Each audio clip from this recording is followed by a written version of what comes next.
Hello বন্ধুরা, আবারও চলে এসেছি নতুন ভিডিও নিয়ে। তো স্পোর্টস সাফারিতে সবাইকে ওয়েলকাম। আজকের টপিক আইএসএলের কি ভবিষ্যৎ, সেটা নিয়ে মূলত কয়েকটা পয়েন্ট আলোচনা করব। তো তোমরা ভিডিওটা পুরোটা আশা করছি লাস্ট পর্যন্ত দেখবে। যারা আমার চ্যানেলে নতুন এসেছো তারা প্লিজ চ্যানেলটাকে একটা সাবস্ক্রাইব করে দেবে, ভিডিওটা ভালো লাগলে একটা লাইক করে দেবে। তো চলো শুরু করা যাক। তো কতগুলো মূলত পয়েন্টই বলবো মেনলি। লাস্ট ডে 25শে আগস্ট এআইএফএফ আর এফএসডিএল এর বৈঠক হয়েছে।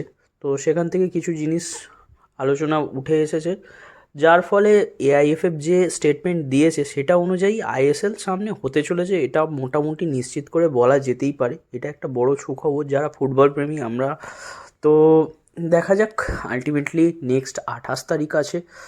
তো 28 তারিখ যখন এফএসডিএল আর এআইএফএফ একসাথে মহামান্য সুপ্রিম কোর্টের কাছে কোনো কিছু উপস্থাপনা পেশ করবে ভারতীয় ফুটবলের জন্য, তো সেটাতে দেখা যাক আলটিমেটলি কী রায় দেয় বা কীভাবে দিক নির্দেশনা দেয় কোর্ট, সেটার উপরেই ভরসা থাকবে। তো প্রথম পয়েন্ট অনুযায়ী 25শে আগস্ট বেঙ্গালুরুতে এআইএফএফ এবং এফএসডিএল বৈঠক করেছে। আলোচনা গঠনমূলক হলেও এখনও কোনো ফাইনাল ডিসিশান কিন্তু আসেনি।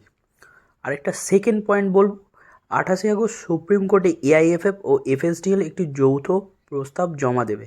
সেখানেই নির্ধারিত হতে পারে আইএসএলের ভবিষ্যৎ।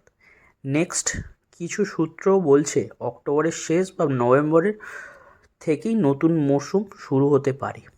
আরেকটা, তবে ক্লাবগুলো চিন্তায় রয়েছে, কেননা বৈঠকে সুনির্দিষ্ট কোনো আশ্বাস দেওয়া হয়নি। এখন সবাই তাকিয়ে আছে সুপ্রিম কোর্টের দিকে। তো এগুলোই ছিল মূল টপিক। তো আলটিমেটলি দেখা যাক, যে 28 তারিখ না আসা পর্যন্ত কিছু বলা যাচ্ছে না।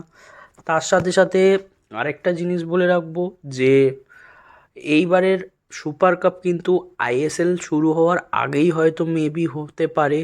তো সেটারই সম্ভাবনা প্রবল। এখন এআইএফএ কিছু ডিক্লেয়ার করেনি, হয়তো কিছু দিনের মধ্যে ডিক্লেয়ার করে দেবে। সেই সম্পর্কিত তথ্য আমি জানতে পারার সাথে সাথেই শেয়ার করব। তো তার জন্য আমার চ্যানেলটাকে সাবস্ক্রাইব করে রাখতে হবে।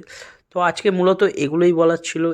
সব থেকে ভালো খবর, আইএসএল হতে যাচ্ছে। তো আজকের মতন এই পর্যন্তই বন্ধুরা। থ্যাংক ইউ সবাইকে ভিডিওটা এতদূর দেখার জন্য। তো আজকের মতন টাটা, বাই বাই।